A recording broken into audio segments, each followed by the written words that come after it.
Señor presidente, señorías, un año más mi partido, UPyD, se encuentra en la posición de tener que defender una enmienda a la totalidad del proyecto de Ley de Presupuestos Generales del Principado de Asturias. Y es así porque este año, nuevamente, como el anterior, pocas cosas han cambiado, por no decir ninguna. Desde luego, ninguna en materia presupuestaria. Y para lo que ha servido este año 2014 ha sido para confirmar lo que a finales del 2013 únicamente podían parecernos impresiones, especulaciones o simplemente temores. En Asturias hay una nueva mayoría, una mayoría política reforzada, y estos presupuestos son la expresión más reciente de su programa de gobierno, de su programa político. Porque no olvidemos que el presupuesto es una ley con carga política. Es la ley con mayor carga política que puede presentar y defender un gobierno ante un Parlamento, sin ningún género de dudas. Este es un presupuesto para el año 2015 que, en términos consolidados, supera los 3.958 millones, cifra que supone un incremento del 3,9% en relación al presupuesto prorrogado y de un 1,6% respecto al presupuesto operativo, teniendo en cuenta las leyes de crédito extraordinario que se aprobaron en esta Cámara. Todo ello, por lo tanto, supone un ligero aumento en la capacidad presupuestaria de la comunidad autónoma, que, sin embargo, no se traduce en una mayor apuesta por aquellas políticas que, a nuestro entender, permitirían a Asturias mejorar su situación, estimular la actividad económica y promover la generación de empleo. Esas que entendemos deben de ser las prioridades de cualquier gobierno en una circunstancia como la que nos encontramos en estos momentos. Y miren, es un presupuesto que parte de un reconocimiento, parte del reconocimiento de la resignación. Aunque usted decía que no, señora consejera, para nosotros es el reconocimiento de una impotencia. Y lo reconocen ustedes en su propio informe económico-financiero, donde, haciendo referencia a las previsiones tanto para el año 2014 como para el año 2015 sobre las que se construye este presupuesto, y no son previsiones suyas, sino presupuestos de distintos centros de estudios y de analistas, parten de reconocer que nuevamente Asturias finalizará el 2014 a la cola del crecimiento de las comunidades autónomas y encarará el 2015 con la misma previsión. Con la previsión de que estaremos a la cola, por no decir los últimos, en cuanto a crecimiento económico. Parten de reconocer que en el 2015 sus previsiones contemplan un diferencial de 8 décimas en relación con el crecimiento del PIB previsto para el conjunto del país, para España. Un 2,3% frente al 1,5% que reconocen estos presupuestos. Por lo tanto, es el reconocimiento de una impotencia. Es el reconocimiento de que Asturias está estancada, aunque, si les soy sinceros, a nosotros no nos sorprende lo más mínimo, porque esta situación de estancamiento se debe no solo, pero sí también de forma importante, a que el Gobierno no ha hecho nada para que Asturias se encuentre en movimiento. Y no lo ha hecho, desde luego, durante todo este año 2014, ni, según parece, prevé hacerlo durante el tiempo en el que dure su mandato del año 2015, habida cuenta del contenido de este presupuesto. Y no es, evidentemente, una tarea sencilla gobernar en estas circunstancias, siempre lo hemos dicho. No es sencillo, y tampoco somos tan ingenuos o tan demagogos como para entender que desde una comunidad autónoma se pueden desarrollar todas las tareas necesarias para acometer esos principios de crecimiento económico y lucha contra el desempleo. No lo somos, pero desde luego hay que hacer todo lo que esté al alcance de la mano de un gobierno de una comunidad autónoma, y ustedes no lo están haciendo. Y para nosotros hay unos requisitos que serían la base necesaria para ese crecimiento económico absolutamente imprescindible. Y no hablo de extravagancias, hablo de 3 pilares que han sido comúnmente admitidos en la experiencia histórica y en el propio sentido común. Para empezar, deberíamos de encarar una política económica que se materialice también, por lo tanto, en los presupuestos desde una fiscalidad que sea, en primer lugar, moderada, que no desincentive a quienes quieren trabajar y que sea favorable al emprendimiento y la actividad empresarial, justa, que reparta entre todos de forma progresiva y equitativa el sostenimiento de los servicios públicos y competitiva, sí, competitiva, que permita que las familias y empresas apuesten por nuestra región por todo su potencial y no que opten por otras comunidades autónomas. Será este un principio, desde luego, para nosotros desagradable, pero desde luego absolutamente realista en el contexto de nuestro país. Seguidamente, el segundo fundamento de esa política económica pasa por una apuesta clara por la inversión productiva, con un doble objetivo. Por un lado, para que suponga un estímulo directo para la actividad económica, para la generación de empleo, lo que a su vez se traduce en inversión de nuestras empresas y en más consumo por parte de las familias, y por el otro lado, por el lado de la oferta, para dotar a nuestra región de aquellas infraestructuras que todavía hoy son necesarias y que por su importancia estratégica vertebran nuestro territorio o permiten la implantación y desarrollo de sectores productivos punteros y tractores de actividad. Y, en tercer lugar, precisamente porque necesitamos disponer de recursos para destinar a fines productivos sin recurrir a una fiscalidad que resulte más gravosa y sin comprometer el necesario compromiso con las finanzas saneadas y equilibradas, que son absolutamente necesarias, entonces necesitamos disponer de una administración pública ágil que reduzca o elimine todo lo posible las trabas burocráticas y las cargas administrativas y austera, con esa austeridad no abrasiva o una austeridad selectiva a la que yo he hecho referencia en alguna ocasión, que gestione los recursos de manera eficiente y lleve el gasto superfluo a su mínima expresión. Por tanto, recapitulando, una fiscalidad favorable, justa y competitiva, una apuesta por la inversión productiva y una administración pública ágil, austera y eficaz al servicio de todos los ciudadanos. Esas serían las bases sobre las que nosotros entenderíamos que se constituyese un nuevo presupuesto en Asturias. Sin embargo, nada de esto encontramos en este presupuesto. Ninguna de estas prioridades se vislumbran en este presupuesto, que materializa una política económica construida desde parámetros muy alejados a estos a los que acabo de referirme. En materia de fiscalidad, partimos de un escenario, yo creo que reconocido por todos, en el cual Asturias se encuentra en la balda alta en cuanto a esfuerzo fiscal que se exige a los ciudadanos de Asturias.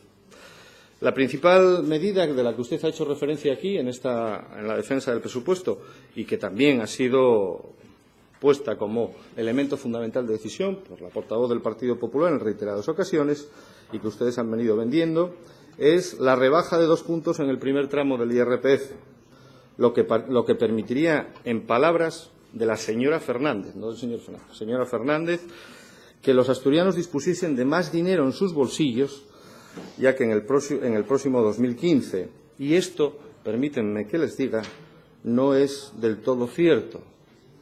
Es más, tiene poco de verdad, y en lo que tiene de verdad es una completa exageración. No es cierto, porque para empezar los asturianos no notarán ningún ahorro durante 2015 como consecuencia de la rebaja fiscal que incorporan estos presupuestos autonómicos. No lo notarán. Lo recogen ustedes en su propia memoria económica, en su propio informe económico que acompaña el presupuesto, y yo a él me remito. Si quieren lo leemos, pero creo que no será necesario. Y no lo notarán tampoco porque ni siquiera en el ámbito de las retenciones tendrán efecto alguno.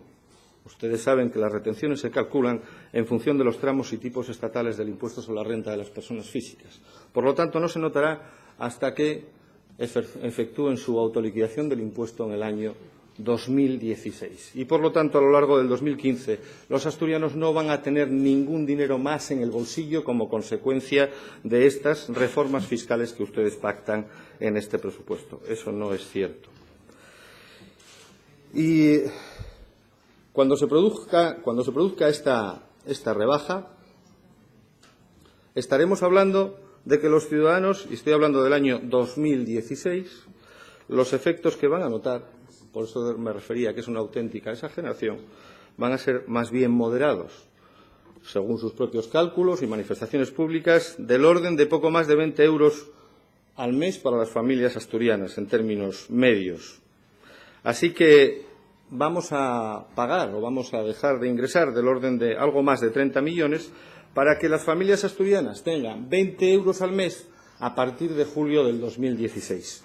Ese es el negocio que ha hecho el Partido Popular con ustedes. Y a nosotros, sinceramente, que desde un punto de vista fiscal, es decir, desde un punto de vista de esa moderación fiscal que a nosotros nos parece absolutamente necesaria en Asturias, nos parece que no es un buen negocio, nos parece un mal negocio.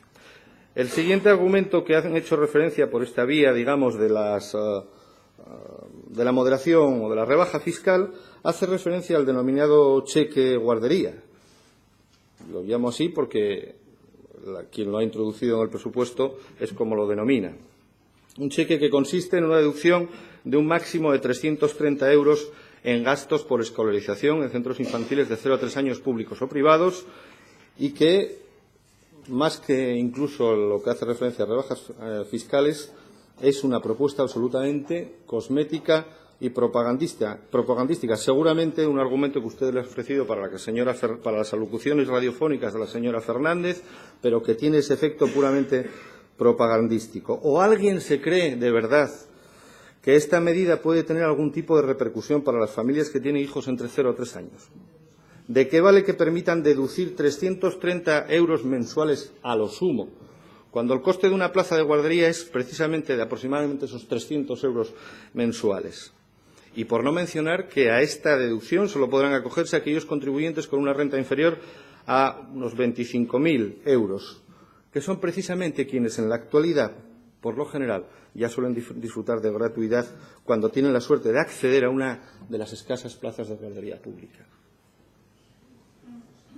Por lo tanto, el modelo que el Partido Popular y ustedes han pactado en este asunto, que a nosotros nos parece importante y del que tanto se enorgullecen, es un modelo en el que, muy distinto del que nosotros planteábamos y que, por cierto, se votó en esta Cámara, el que se votó en esta Cámara a propuesta de UPyD y que se votó por unanimidad en una proposición no de ley, era un modelo muy distinto. Era un modelo basado en la gratuidad en la educación de infantil de 0 a 3 años, en la gestión integral y homogénea de todos los centros públicos por parte de la Consejería y el aumento de las plazas públicas, con el objetivo de alcanzar una tasa de cobertura del 50% en el año 2020 frente al 13% actual. Estoy leyendo el texto de la proposición no de ley que ustedes, el Partido Socialista, y ustedes, el Partido Popular, también votaron. Por lo tanto, yo creo que nadie puede dejarse engañar. Estamos hablando de propuestas que son humo de colores, si ustedes quieren, pero humo al fin y al cabo. Y es curioso, porque el cálculo que ustedes han hecho de esta medida del cheque a guardería, que rondará aproximadamente esos 4 millones de euros, coincide con la gratuidad, con el costo que supondría la gratuidad real de las plazas actualmente existentes.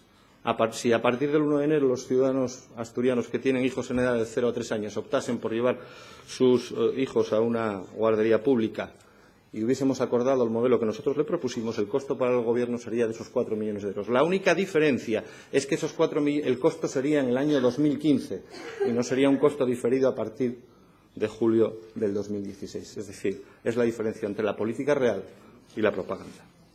En cuanto a la inversión, mucho se ha hablado a lo largo del último mes sobre esta cuestión y no es para menos, porque para nosotros la inversión pública, como les decía, la inversión productiva pública es una prioridad en cualquier presupuesto que pretenda promover el crecimiento económico. Sin embargo, la inversión contemplada en los presupuestos que ustedes presentan ha bajado a niveles desconocidos en los últimos años. Y no somos, no vamos a compararnos con otros presupuestos, evidentemente, basados en circunstancias económicas muy distintas. Pero hemos llegado al punto en el que Asturias destinará el próximo año 345 millones aproximadamente a amortizar la deuda, que junto con los intereses y gastos financieros supondrá 484 millones el servicio a la deuda, mientras que la inversión queda reducida a 330 millones de euros. 34 millones menos que en el último presupuesto aprobado. En pocas palabras, Asturias destinará este año más a pagar por el pasado que a invertir en el futuro. Y esto no es algo que lo diga yo solo exclusivamente, sino que fue precisamente el mismo análisis que hicieron todos los agentes sociales que comparecieron en esta Cámara. Se lo dijeron absolutamente todos. Todos ellos constataron el sabor agridulce de este presupuesto, que saldrá adelante por esa mayoría reforzada con la que ustedes cuentan, pero que no responde a las necesidades de Asturias. Y todos nos pidieron una cosa. Todos nos pidieron que tratásemos de mejorar este presupuesto a lo largo de su tramitación. Y yo a todos les dije lo mismo.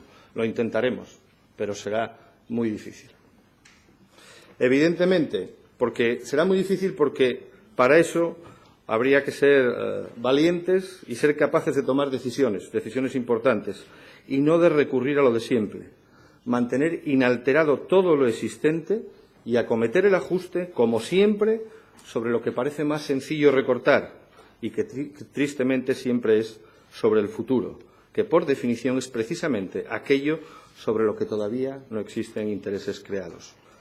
El Gobierno de Asturias y el Partido Popular han decidido no invertir en Asturias, sino invertir en sí mismos y en su propia tranquilidad. Y además incumpliendo los propios compromisos que el Gobierno adquirió, no con nosotros, sino con los propios agentes sociales asturianos, una política, la de la concertación social, a la que ustedes siempre le dieron una importancia capital. Y ahí está el acuerdo de la EPA, que contemplaba para este año, en la inversión anualizada, 648 millones, que frente a esos 330 suponen prácticamente un incumplimiento del 50% de las previsiones que ustedes hicieron en ese acuerdo hace 2 años. Bien, no sé, supongo que respecto a esto, probablemente el presidente Fernández volverá a decirles a los agentes sociales que cuando firmó el acuerdo de concertación lo hizo también porque le obligó a algún señor. Quizá esa sea la salida política que se encuentre. Pero si hoy nos encontramos en esta situación, es indudablemente porque no se han hecho los deberes a lo largo de una legislatura, porque no se han acometido aquellas reformas estructurales que se prometieron y que permitirían haber reducido las necesidades de gasto corriente de la Administración pública asturiana, salvaguardando a su vez el nivel y calidad de los servicios públicos. Y usted, señor Fernández, tuvo tiempo y tuvo mayoría política para haberlo hecho, y no lo hizo. Y no lo hizo porque no quiso hacerlo. Y ahí están las políticas que hacen referencia a la reestructuración del sector público, anunciada y comprometida por usted, señor Fernández, al comienzo de la legislatura, y que ha quedado aparcada poco después, como tantas otras cosas. Y sí, en nuestras enmiendas parciales, y cuando llegue el turno de las enmiendas parciales, hablaremos concretamente, con nombres y apellidos, de entes, organismos y entidades superfluas. No tenemos ningún inconveniente. Si alguien ha hecho aquí ese ejercicio, hemos sido nosotros. Hemos puesto siempre nombres de lo que estábamos hablando. No hemos hecho generalizaciones en ese caso. Pero como les decía, si este presupuesto responde a algo, responde a esa Asturias que está estancada. Y lo está porque parece un caso, en fin, de ciencia ficción, pero lo cierto es que un Gobierno con 17 diputados gobierna en esta Cámara con una mayoría reforzada y con una estabilidad y tranquilidad como no ha tenido nunca o no ha tenido en los últimos años ningún Gobierno en esta comunidad. Y miren, el Gobierno de Asturias se enorgullece reiteradamente de garantizar la cobertura del gasto social necesario para garantizar el mantenimiento de los servicios públicos y la cohesión social. Y eso es cierto, pero es solo una verdad a medias. De hecho, lejos del optimismo complaciente con lo que ustedes hacen referencia a este presupuesto permanentemente como un presupuesto social y que mantiene los servicios del Estado del Bienestar, a nosotros nos parece que este presupuesto consagra 2 de las grandes amenazas a las que esa estabilidad, esa defensa del Estado del Bienestar tiene que enfrentarse en Asturias. Una en el corto plazo y otra no ya en el largo, en el medio y casi, si me apuran, también en el corto plazo. La primera, la que nos amenaza de manera más apremiante en el corto plazo, tiene que ver precisamente con ese estancamiento económico al que me refería al principio de mi intervención, y es que un modelo basado en un crecimiento solo del gasto social, que es lo que reiteradamente se produce en el presupuesto de Asturias, pero no del conjunto de la economía, es un modelo que podrá sostenerse durante unos pocos años, yo ya no sé por cuántos años, durante unos pocos años, pero que en último término está condenado al agotamiento. Si no hay crecimiento económico que permita compensar las pérdidas causadas por el deterioro social, cada vez será más necesario y más gasto social. y si lo que queremos cubrir es el mínimo del estado del bienestar, insuficiente, pero sí al menos mínimo, y desde luego nosotros queremos cubrirlo. Por ahí es uno de los mayores problemas de este presupuesto. Un gasto social creciente en este contexto, sin promover el crecimiento económico, difícilmente puede ser considerado un mérito. Antes bien, es la constatación de un fracaso. El fracaso de este Gobierno a la hora de acometer políticas capaces de reactivar la economía y generar empleo. Y no hay foto más clara de ese fracaso que la foto del salario social. Se lo dije en la comparecencia de la Comisión de Hacienda y se lo vuelvo a repetir. En el año 2012, 45 millones. En el año 2015, las previsiones, 83 millones. Y eso sin haber conseguido poner al día ni siquiera la lista de espera. Y esa es la foto del crecimiento de la pobreza y, por lo tanto, del gasto social en Asturias, que se volverá insostenible si no conseguimos promover el crecimiento económico. Y hay otra amenaza mayor incluso, que amenaza la sostenibilidad de nuestro modelo social, no ya en un futuro distante, sino en un presente absolutamente real. Y me refiero, como no podía ser de otra manera, al envejecimiento de nuestra población, a ese declive demográfico del que llevamos hablando y dando vueltas a lo largo de mucho tiempo. Y que, de hecho, no tiene una única causa, tiene varias, pero que en Asturias se encuentran todas esas causas unidas en una tormenta perfecta que ha dado lugar a la mayor tasa de envejecimiento y a la menor tasa de fecundidad de toda Europa. Y no hay ningún modelo social de redistribución sostenible cuando quienes aportan son muchos menos que quienes se benefician de ese reparto social. Ningún modelo social así es sostenible. Por eso habíamos establecido, y ahora paso a defender brevemente, las enmiendas que hemos presentado y que han sido calificadas como de totalidad y que hemos presentado y que los estrechos márgenes de esa norma reglamentaria, que es de la norma reglamentaria con la que funciona este Parlamento, nos conducen a tratarlas en este debate de totalidad. Por eso, esas enmiendas iban precisamente en esas líneas estratégicas en las que yo les decía, promover el crecimiento económico y promover también invertir los términos de ese declive demográfico. Presentamos una serie de propuestas de carácter fiscal, de rebajas fiscales, sobre tributos sobre los que tiene competencia la comunidad autónoma y que poseen una incidencia directa sobre la actividad económica. Unos tributos, trataba en este caso de unas rebajas fiscales con una incidencia recaudatoria, a nosotros nos parecía mínima o escasa para la Administración pública, pero que nos parecía que podían resultar determinantes a nivel individual en cada empresa. Por eso planteábamos exenciones en el impuesto de sucesiones y donaciones, aplicación de un tipo reducido en el impuesto de transmisiones patrimoniales o la rebaja del impuesto de actos jurídicos documentados. Impuestos todos ellos que afectan a la actividad de las empresas y que, por lo tanto, propiciaban el crecimiento económico.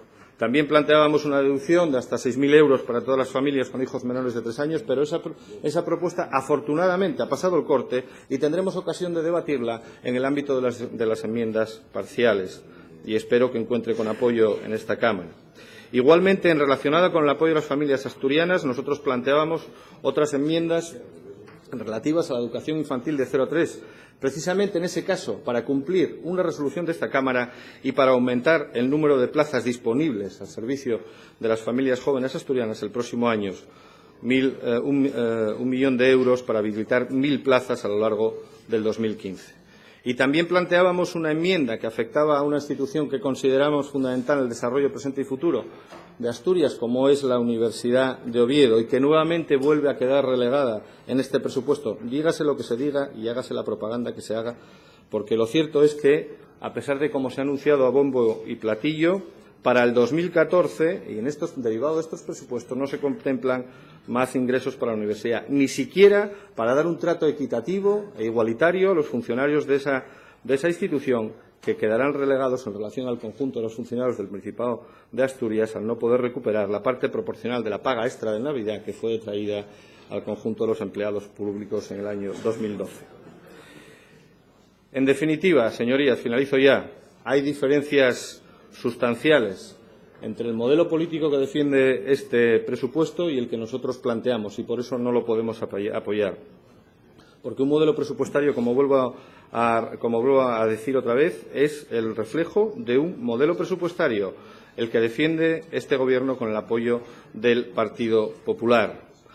Y no seremos nosotros los que rechacemos los acuerdos, los hemos defendido siempre, pero es evidente que son necesarios otros acuerdos, unos acuerdos explícitos, claros y donde los ciudadanos puedan evaluar claramente cuáles son las posiciones que defiende cada uno. Y, desde luego, los acuerdos que nosotros alcancemos y los que alcanzamos en esta legislatura eran acuerdos contra la resignación, eran acuerdos para posibilitar un cambio con tiempo suficiente.